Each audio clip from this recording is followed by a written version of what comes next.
Hello guys, आज के इस वीडियो में हम बात करने वाले हैं हनीवेल ऑटोमेशन के बारे में। और इस वीडियो के कंटेंट कुछ इस तरह से होने वाले हैं।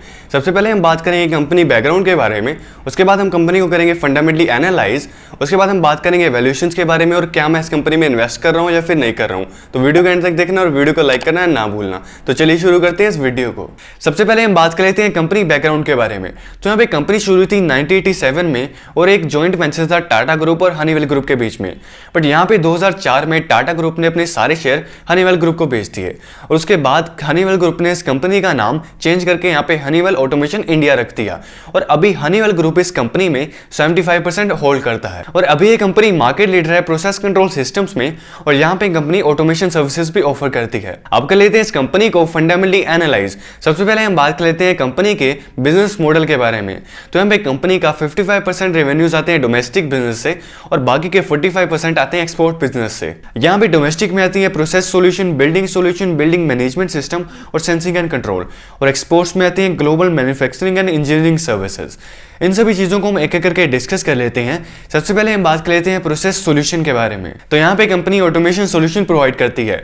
इसमें आती हैं self control systems, emergency systems जो कि मैनुअल वर्क को रिड्यूस कर देती हैं। दूसरे नंबर पे यहाँ पे है बिल्डिंग सॉल्यूशंस।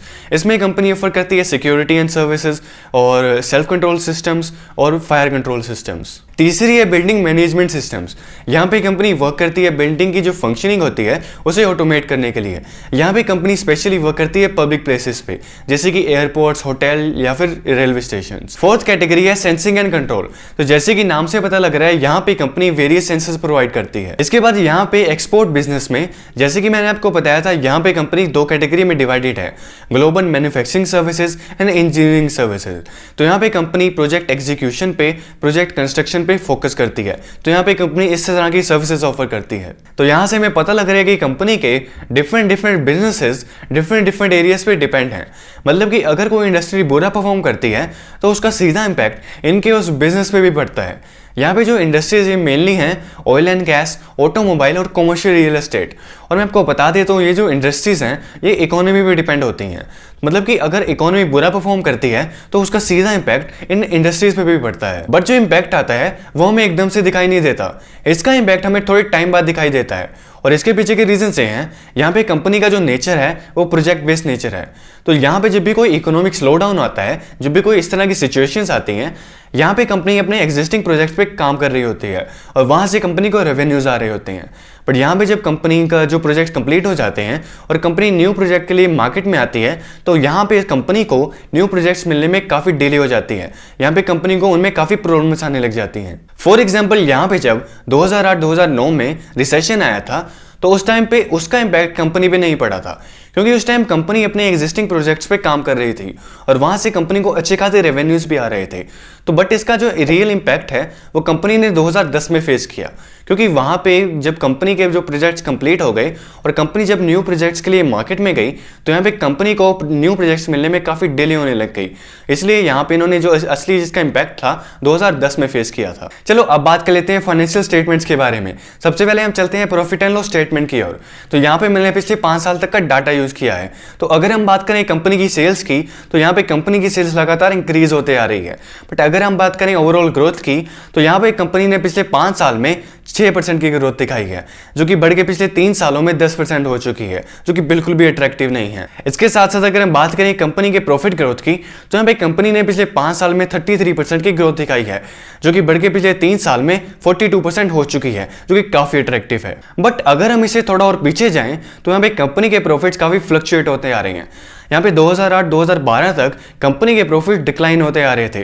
बट यहाँ पे 2015 में जब कंपनी ने काफी चेंजेस किए उसके बाद कंपनी के प्रॉफिट्स इंक्रीज होने लग गए। चलो अब चलते हैं बैलेंस शीट की ओर। तो अगर हम कंपनी की बोरोइंग्स में नजर डालें तो यहाँ से हमें पता लग रहा है कि कंपनी डेट फ्री है। यहाँ पे एक और इंटरेस्टिंग बात है, कंपनी ने आज तक डेट नहीं लिया और यहाँ पे बिना कर्जे के कंपनी ने अपनी सेल्स को काफी अच्छे से मेंटेन किया है, जो कि काफी अच्छी बात है। बट यहाँ पे 2020 के डाटा में यहाँ पे हमें 81 करोड़ का कर्जा दिखता है और वो इसलिए कि यहाँ पे कंपनी ने अपने लीज एसेट की अकाउंटिंग में चेंजेस किए थे। इसके साथ साथ अगर हम बात करें रिसीवेबल डेज के बारे में, अगर आपको नहीं पता रिसीवेबल डेज का मतलब क्या होता है, इस तरह के बिजनेस में क्या होता है कि पैसा साथ के साथ नहीं मिलता। अगर आपने सामान आज सप्लाई किया है तो उसका पैसा थोड़े दिन बाद मिलता है, तो इन दिनों को हम रिसीवेबल डेज कहते हैं। तो यहाँ पे कंपनी के रिसीवेबल्स 70 to 80 डेज की रेंज में है, जो कि काफ़ी ज़्यादा हाई है। और यहाँ पे कंपनी की पेमेंट की काफ़ी बड़ा पोर्शन एज अ रिसीवेबल जाता है, जो कि बिल्कुल भी सही नहीं है।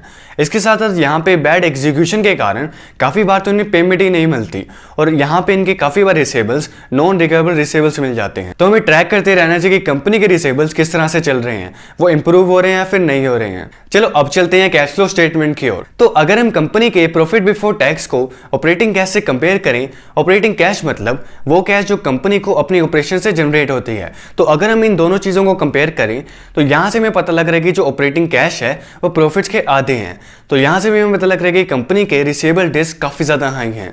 यहाँ पे 2010-2011 में कंपनी ने काफ़ी प्रॉब्लम्स फेस की थी, क्योंकि यहाँ पे इनके कस्टमर्स ने इन्हें टाइम पे पेमेंट नहीं की थी, जिसकी वजह से यहाँ पे इनके जो ऑपरेशन कैश फ्लोज थे वो नेगेटिव में चले गए थे। चलो अब बात कर लेते हैं कुछ रेशियोज के बारे में। सबसे पहले हम बात कर लेते हैं ROE के बारे में।